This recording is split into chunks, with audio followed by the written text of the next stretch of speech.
Sikreto ng bilyonaryo na hindi sinasabi ng society. Dito malalaman mo ang mga pangunahing konsepto para maging mayaman. Secret number 1. Pay ourselves first. Ito ang biggest paradigm shifting idea ayon sa book na The Richest Man in Babylon.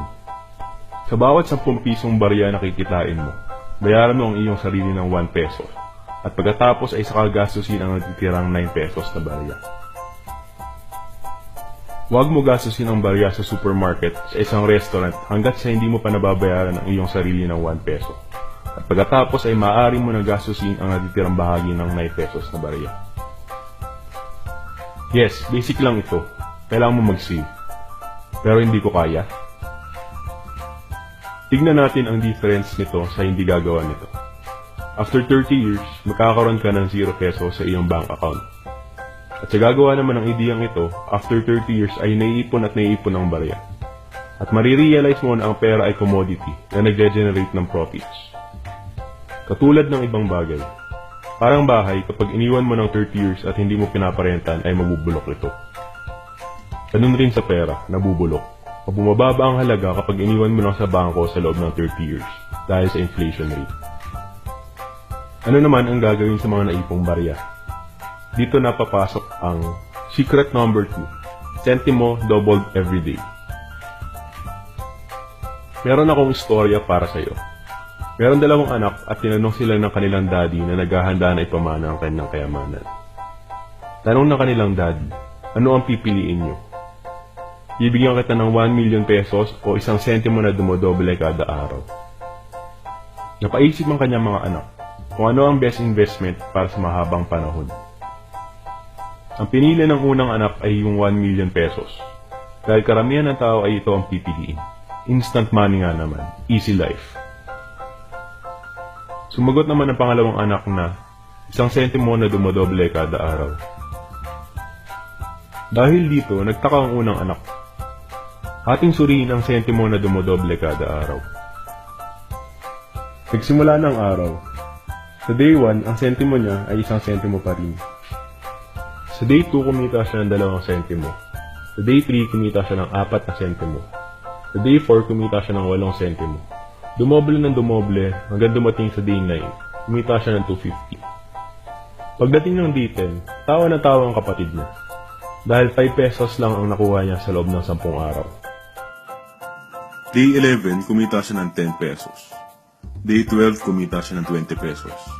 Day 13, kumita siya ng 40 pesos. At ito ay dumoble ng dumoble. Pagdating ng day 20, medyo nagkaka-profit na. Pero pinagtatawanan pa rin siya ng kapatid niya. Dahil 5,200 lang ang nakuha niya sa loob ng 20 na araw. Day 21, kumita siya ng 10,000 pesos. Day 22, kumita siya ng 20,000 pesos. Ito ulit ay dumoble ng dumoble. Hanggang pagdating ng day 28, nakikita niya pang 1 million pesos ng kapatid niya. At kumita siya ng 1.3 million pesos. Pero hindi pa tapos ang 30 days. Day 29, kumita siya ng 2.6 million pesos. Day 30, kumita siya ng 5.3 million pesos. Ito ay 5 times na mas malaki sa kinita ng kapatid niya. So anong point ng lahat ng ito? Sabi nga ni Albert Einstein, compound interest is the 8th wonder of the world. He who understands it, earns it. He who doesn't, pays it. Ito ang principle na pinili ng pangalawang anak. Ito ay katulad ng business at investment kung saan ang pera mo ay nagtatrabaho para sa'yo.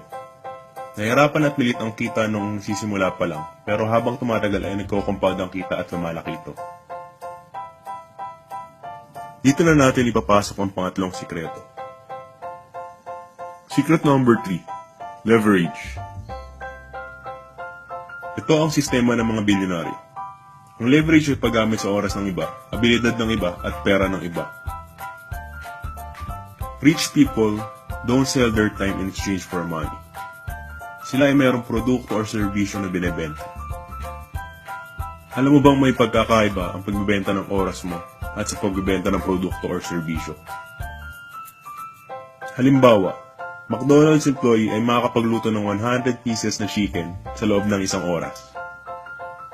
at ibebenta ng McDonald's ng 90 pesos sa loob ng isang oras at kikita ito ng 9,000 pesos. At ang employee ay kikita naman ng minimum wage. Nakita mo ba ang malaking difference? At nakita mo ba gumagalaw ang may-ari nito? Dito na gumagamit ang McDonald's ng oras ng iba at effort ng iba.